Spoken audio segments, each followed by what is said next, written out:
Hey, hey, hey! Bonjour à tous, bienvenue sur la chaîne aujourd'hui. Aujourd'hui, on va faire une petite vidéo sur un jeu que je vais vous présenter, que pour probablement la plupart vous connaissez. Mais je vais quand même faire un survol avec ce jeu pour vous aujourd'hui pour faire la présentation. Pour ceux qui ne le connaissent pas vraiment ou qui aimeraient ça voir un petit peu la mécanique du jeu. Alors, le jeu aujourd'hui, on va parler de The Witcher 3, un jeu fantastique d'aventure exceptionnel, un jeu qui a été fait par la compagnie CD Projekt, un jeu qui est sorti en 2015, déjà 5 ans maintenant ce jeu, mais toujours un succès monstre dans le monde du jeu vidéo. C'est un jeu qui a été vraiment considéré comme un des meilleurs jeux du genre depuis sa sortie. Alors, c'est pour ça aujourd'hui que je vais vous en faire la présentation. Alors, pour commencer, juste pour vous faire une petite vision du jeu global au niveau graphique rapidement. Alors, moi, je suis rendu au niveau 23.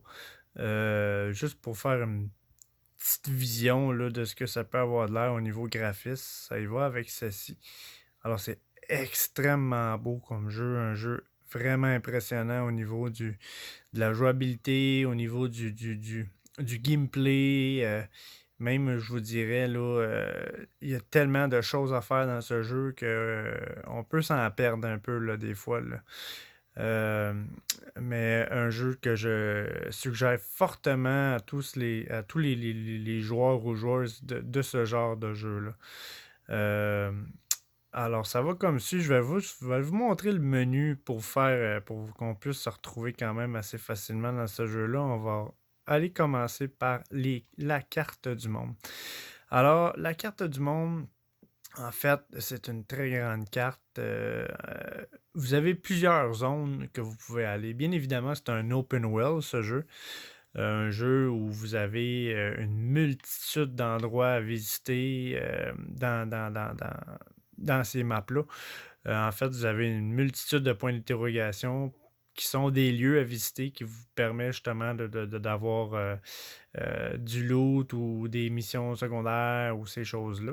Alors, même des trésors, des nids à créatures, vous avez des bases, des villages, vous avez des châteaux, vous avez plein de choses à découvrir. Et cette map-là ici est seulement une des maps que vous pouvez aller.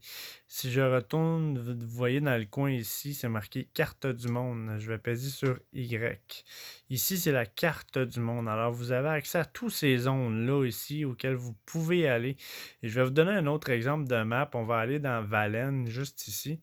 Et je vais vous montrer là, l'ampleur de cette map-là. Cette map-là, elle est grosse, mais c'est incroyable à quel point elle est grosse. Et moi, cette map-là, je l'ai pas mal presque toute terminée. Comme vous pouvez voir, là, à chaque endroit que vous allez visiter, souvent vous allez avoir des points verts comme ça. C'est pas tous les endroits qui ont des points verts, mais pour la plupart. Et ces points verts-là, ici, c'est des téléportations. Vous pouvez vous téléporter à ces endroits-là à tout moment.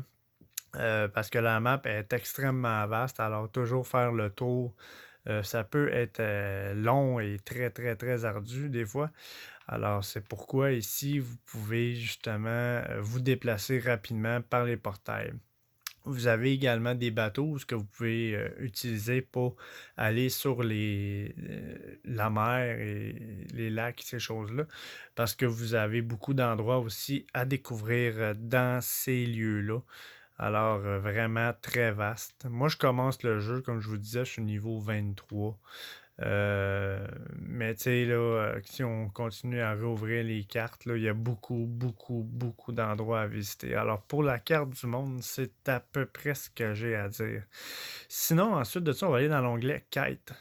Fait qu'ici, dans l'onglet Quête, vous avez vos quêtes principales identifiées avec des niveaux conseillés pour que vous ayez les faire. C'est bien évident que c'est à vos risques et périls de les faire à des niveaux qui ne sont pas celui que vous avez actuellement.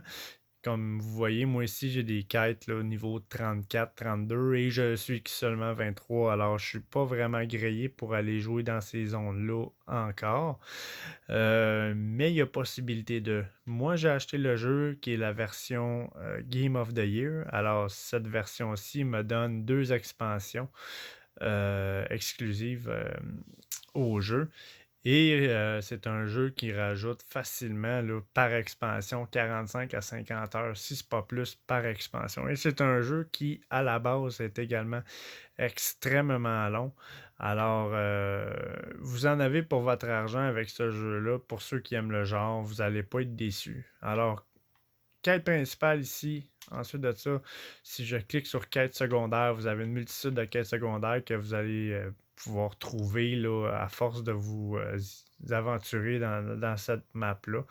Vous avez également des contrats de sorceleurs parce que vous, votre personnage, c'est un sorceleur qui s'appelle Gérald de Rive et vous vous faites engager là, par plusieurs personnes pour essayer d'éliminer des créatures mythiques, légendaires ou quelconques que vous allez croiser au cours de votre aventure.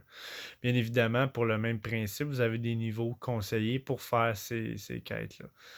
Ensuite de ça, si on descend, on a les chasses au trésor. Vous avez également des quêtes de chasse au trésor qui vous permettent de trouver des beaux loots, là, des belles pièces que vous pouvez mettre sur votre personnage, là, tout dépendamment de ce que vous aimez là, comme pièce au niveau armure légère, épée longue, épée courte. Bref, vous avez énormément le choix. Alors, pour ce qui est du journal de quête, c'est assez simple de s'y retrouver. Il n'y a pas vraiment de complexité. Tout est bien identifié. Ensuite de ça, on va aller dans personnage. Alors, personnage, ici, vous avez, comme je vous disais, votre personnage Gérald de Rive, tout ce qui est compétence est ici. Alors, quand vous montez de niveau, vous gagnez des points de compétence que vous pouvez placer un peu où ce que vous le voulez, tout dépendamment du style de jeu que vous voulez jouer avec votre personnage. Alors, vous avez un onglet combat, vous avez un onglet signe, alchimie, technique, et vous avez un onglet ici qui est les mutigènes, que ça, c'est des mutigènes que vous pouvez ajouter à votre arbre de compétences ici pour justement là, donner des bonus ou des ajouts à votre personnage avec les compétences que vous choisissez. Bien évidemment, il y a des mutagènes qui sont plus conseillés de mettre avec certaines compétences. Vous allez découvrir ça avec le temps. À force d'y jouer et de jouer là-dedans, vous pouvez également mélanger plusieurs compétences dans votre arbre pour votre style de personnage. Alors, vous pouvez quand même vraiment énormément jongler avec ça. C'est quand même assez. Vous pouvez monter chaque niveau plusieurs fois d'une certaine compétence si c'est une compétence que vous préférez utiliser plus qu'une autre. Alors oui, vous pouvez vraiment là, jongler avec ça là, comme bon vous semble pour vraiment là, personnaliser votre personnage au max. Ensuite de ça, nous avons médiation, qui est une option où ce que vous pouvez voyager. Pas voyager, excusez, je vais changer de terme. Vous pouvez faire dormir votre personnage pour pouvoir avancer le temps. Alors, disons qu'il est 8 heures le matin et vous avez une quête à faire qui est à minuit. Vous pouvez avancer le temps en faisant méditer votre personnage pour vous rendre jusqu'à l'heure précise où vous avez besoin de vous rendre pour faire une quête quelconque. Alors, il y a cette possibilité-là qui est très intéressante.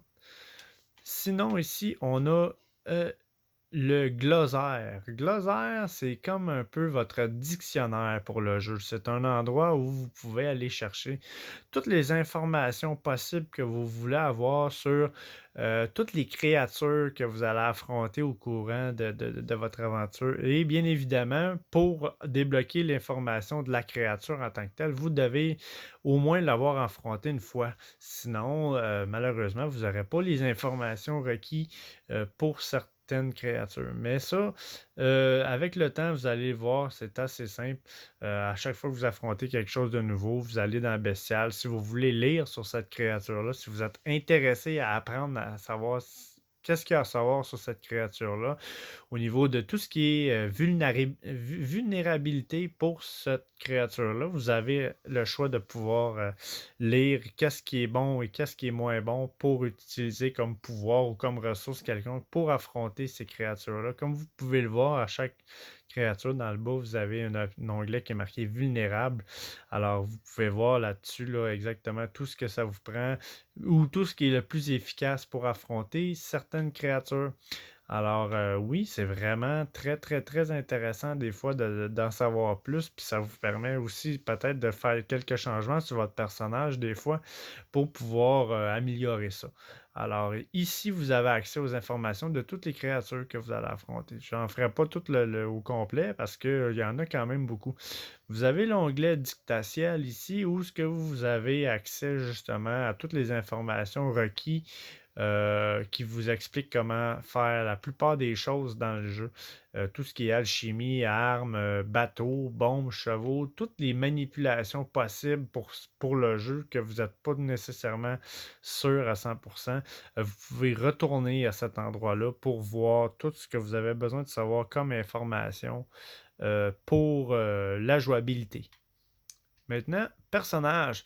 Au cours de votre aventure, vous allez rencontrer plusieurs personnages, beaucoup, beaucoup de personnages. Et des fois, on en perd le fil tellement qu'on rencontre de personnages.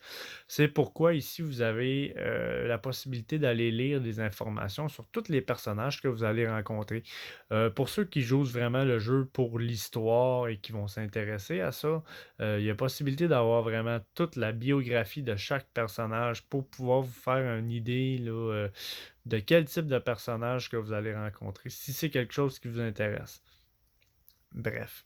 Et des livres. Oui, ici, vous avez une multitude de livres que vous pouvez avoir dans le jeu. Des livres qui vont donner des informations, des livres qui vont vous donner des recettes, des lettres également que vous allez pouvoir trouver. Toutes ces choses-là que vous possédez, une fois que vous l'avez trouvé une fois, vous allez l'avoir ici. Par contre, des fois, il y a possibilité d'être obligé de garder certains éléments pour des quêtes, ce que vous allez découvrir avec le temps. Mais tout ce qui est information générale là, au niveau des livres ou des lettres quelconques que vous allez acquérir au cours de votre aventure, c'est à cet endroit-ci que vous allez pouvoir revoir toutes ces informations-là. Quand même assez intéressant. Artisanat. Artisanat ici, en fait, ça vous donne accès à l'information de tous les gears possibles que vous pouvez soit fabriquer, soit obtenir ou looter dans le jeu. Et ça vous donne également la recette, ingrédients requis pour être capable de fabriquer certains équipements. Des fois, ça peut être très intéressant là, d'avoir accès à ça. Parce que oui, vous allez avoir une très grande possibilité dans ce jeu-là. Il est très flexible. Vous pouvez fabriquer vos propres armes. Vous pouvez également fabriquer tout ce qui est armure, bottes, cuirasses, brassards. Vous pouvez vraiment soit looter, soit acheter, soit fabriquer par vous-même. Bien évidemment, pour fabriquer, ça vous prend les recettes qui vous sont écrites juste en dessous de l'objet. Alors, ça vous donne toute l'information que vous avez besoin pour fabriquer X, Y, Z objets dans ce jeu-là. Vous avez beaucoup d'objets magiques, d'objets normaux et compagnie, du bleu, du jaune, du vert. Alors, il y a énormément de possibilités. Puis sur le côté, vous voyez chaque équipement, qu'est-ce qu'elle vous donne versus qu'est-ce que vous possédez actuellement sur vous. Alors, bien évidemment, ce qui est en rouge, c'est dans le moins, puis qu'est-ce qui est en vert, c'est dans le plus. Alors, il y a une facilité quand même assez évidente là, pour pouvoir faire la comparaison des équipements que vous avez sur votre personnage actuellement. Alors, il y a cette possibilité-là. Maintenant, ensuite, alchimie. Vous avez également ici dans l'onglet Alchimie, une possibilité de fabriquer une multitude de potions ainsi qu'une multitude de bombes artisanales pour affronter vos adversaires. Vous avez énormément de choses que vous pouvez fabriquer au niveau des bombes, au niveau des potions. Alors, bien évidemment, toutes ces choses-là vous demandent une recette requise. Tout ce que vous avez possédé en frais d'information, c'est des recettes que vous allez avoir au cours de votre aventure, que vous allez découvrir. Alors, vous avez la recette dans le bas ici pour faire votre matière. Alors, bien évidemment, c'est très, très, très intéressant ça, là. Il y a des huiles que vous pouvez mettre sur vos armes spéciales. Il y a des bombes, une multitude de choses que vous pouvez fabriquer là, en alchimie dans ce jeu-là. C'est extrêmement intéressant. Et bien évidemment, au cours de votre aventure, vous allez acquérir des nouvelles recettes qui vont vous donner accès à de nouveaux de produits que vous allez pouvoir créer justement pour votre, votre consommation ou bien pour affrontement des adversaires ou peut-être même pour des quêtes. Là, alors oui, très très intéressant ça, ce rôle. Et vous en avez énormément. Alors, il y a possibilité vraiment de s'amuser là, avec cette option-là. Très, très, très intéressant. Puis, il y a également beaucoup de compétences que vous pouvez mettre sur votre personnage qui va agrémenter là, tout ce qui est alchimie. Vous avez la possibilité là, de booster votre personnage pour que tout ce que vous créez au niveau de l'alchimie soit extrêmement fort. Alors, pour ceux qui aiment ça, jouer avec l'alchimie, là, vous avez un beau catalogue que vous pouvez faire du fun là, sans problème. Et ensuite de ça, nous arrivons à l'inventaire. L'inventaire, c'est quand même assez vaste. Alors, bien évidemment, ici sur le côté, nous avons tout ce qui est armes. Alors, Gérald de Darive, un sorceleur, a toujours 2 épées sur lui. Vous pouvez également enchanter vos armes pour les rendre plus fortes ou pour ajouter des pouvoirs là, dessus ou des bonus qui peuvent être assez intéressants. Vous avez également une arbalète et vous pouvez également mettre là, différents carreaux ou flèches que vous allez acquérir ou trouver au fil de votre aventure. Vous avez également ici des consommables. Alors, tout ce qui est potions, nourriture et compagnie, vous pouvez mettre ça dans ces onglets-là ici pour pouvoir vous redonner de la vie quand même assez rapidement. Sinon, vous avez ici les bombes vous pouvez placer vos bombes ici, qui peut être très facilement accès là, d'utilisation quand vous êtes en jeu. Sinon, de l'autre côté, ici, vous avez votre équipement. Alors, on a les gantelets, les plastrons, le pantalon et les bottes. Même principe, vous pouvez également enchanter ces équipements-là comme bon vous semble. Et vous avez des trophées également que vous pouvez mettre sur votre cheval pour vous donner certains bonus quelconques. À force d'affronter des grosses créatures de contrat de sorceleur, vous allez acquérir là, ces trophées-là à chaque fois que vous pouvez ajouter, comme je vous dis, sur votre monture pour vous donner des bonus. Sinon, vous pouvez également changer la sacoche de votre cheval pour pouvoir avoir un maximum de choses que vous pouvez mettre dans votre inventaire. Vous pouvez également rajouter là, quelque chose qui vous permet de faire moins paniquer votre cheval. Vous pouvez également changer la selle qui donne une plus grande rapidité à votre monture. Alors, très, très, très intéressant tout ce que vous pouvez faire. Bien évidemment, ici, vous avez différentes sections pour ce qui est de votre équipement. Alors, tout ce qui est armes et pierres d'enchantement, c'est ici toutes les pierres d'enchantement, toutes les armes. Vous avez également toutes les pierres d'enchantement pour les armures, parce que bien évidemment, c'est pas les mêmes. Vous avez différentes pierres pour les équipements et des pierres pour les armes. Alors, tout est ici. Sinon, ensuite de ça, dans votre inventaire, vous avez tout ce qui est potions, bombes et l'huile. Alors, si vous tournez ici, vous pouvez également avoir accès à ces choses-là et les placer sur votre personnage assez facilement. Sinon, ici, on a tout ce qui est consommable. Alors, tout ce qui est consommable et utilisable pour vous nourrir, pour récupérer de la vie, quoi que ce soit, c'est ici. Vous avez également, comme je vous disais, des trophées, vos selles, ces choses-là. Des choses qui, bien évidemment, vous pouvez placer dans d'autres coffres dans votre aventure. Vous allez avoir des endroits précis où ce que vous pouvez mettre des choses à votre inventaire dans d'autres coffres pour ne pas embourber votre inventaire. Là. Alors oui, vous pouvez mettre ça à d'autres endroits. Et ce que j'ai fait moi, parce que j'ai beaucoup de choses. Alors, il y a possibilité de ça aussi.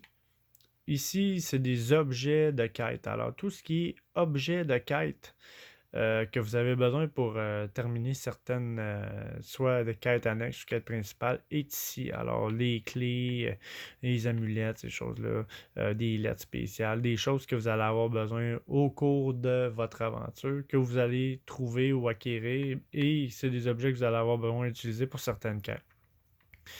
Pour ce qui est de autres ici, alors ça ici, c'est une sorte de monnaie différente que vous pouvez échanger contre la monnaie actuelle. Alors c'est un échange de monnaie. Sinon, vous avez plein d'autres trucs là, qui ne rentrent pas dans les inventaires normaux, qui sont, on va dire, comme on dit, des babioles, des choses que vous pouvez revendre facilement à des commerçants pour vous enrichir finalement. Et ici, ben, tout ce qui est artisanat, c'est tous les ingrédients que vous possédez pour fabriquer vos alchimies. Ou des fois, c'est également des ingrédients que vous avez besoin pour fabriquer certaines pièces d'armure ou certains équipements. Comme je vous disais, vous pouvez fabriquer vos équipements et vous pouvez fabriquer vos potions avec de l'alchimie. Alors, tout ce qui est ingrédients et ressources que vous avez besoin pour fabriquer ces choses-là se retrouve ici. Et ça ici, vous avez infini place pour mettre ces objets-là. Alors, ne gênez-vous pas à vous en accumuler plusieurs parce que c'est des choses qui sont pas tout le temps faciles à acquérir. Certaines choses sont plus faciles que d'autres. Alors, vous avez l'option artisanat qui est tout ce qui est équipement et vous avez l'option alchimie ou ce qui est tout ce qui est potion, l'huile, bombe et compagnie. Alors, tout est ici. Alors, bref, c'est quand même assez bien expliqué, là, je pense, cette vidéo, là, ça va vous aider à commencer. Et si je peux vous donner un conseil pour les gens qui vont commencer à jouer à ce jeu-là, essayez pas de vous aventurer trop vite dans des zones où vous n'avez pas nécessairement le niveau pour y aller parce que vous allez trouver le jeu assez difficile si vous vous aventurez trop rapidement dans ces endroits-là. Fait que moi, je vous suggère de prendre votre temps avant de vous lancer dans ces zones-là. Prenez le temps, consommez le jeu là, zone par zone. Faites le maximum de quêtes annexes pour découvrir le jeu. Gênez-vous pas à visiter la map. Vous allez voir, cette map-là est gigantesque. Il y a tellement de belles choses à voir, tellement de belles choses à visiter. Euh, alors bref, prenez votre temps. Ce jeu-là demande énormément d'heures pour le terminer. Et je pense que chaque heure à mettre sur ce jeu-là vaut la peine d'être mis pour ceux qui aiment le genre. Alors prenez votre temps, précipitez pas trop vite. Essayez pas trop non plus d'essayer de rusher l'histoire le plus rapidement possible pour essayer de terminer ce jeu-là le plus rapidement possible. Parce que ce jeu-là est fait pour être consommé de façon très là, calme et relax. Prenez votre temps, découvrez le jeu. Et en tout cas, c'était ma présentation aujourd'hui sur le jeu The Witcher 3. Alors, si vous avez aimé la présentation, la vidéo, ou vous avez d'autres informations que vous n'êtes pas certain, gênez-vous pas à commenter. Sur ce, likez, commentez, partagez, abonnez-vous à ma chaîne. Ça m'a fait plaisir de vous parler de ce jeu-là. Je vous remercie énormément d'avoir pris le temps de regarder la vidéo au complet pour ceux qui prennent le temps de le faire. Alors, à la revoyure et jusqu'aux prochaines vidéos pour le prochain jeu qui va être une surprise. Alors, merci à vous et bonne fin de journée.